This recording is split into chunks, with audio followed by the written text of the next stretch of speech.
So here I'm going to be explaining to you how we run a campaign. In order to have a campaign here, you definitely have to create one or more search lists on this page. After you created one, you can go with this button, just press this one, add new campaign.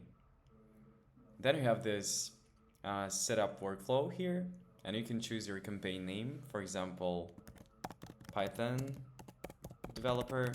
This is an example. You can choose whatever name you would like. And here you go with the search list that you choose from. For example, Python developer, let's go with the Poland. And I can add maximum of the number of prospects for the campaign. The next step is setting up the account that you will run it from. I can choose my own one and just press continue after that. Here is the connection part goes. You have to input your message that you would like to send with your connection request to somebody.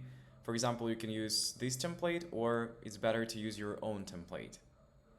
You can also set up a follow-up message. What it means, if, for example, person added your connection and didn't reply to you, this is going to be your follow-up message that you will send to him or her. And here you can manage first-degree prospects processing.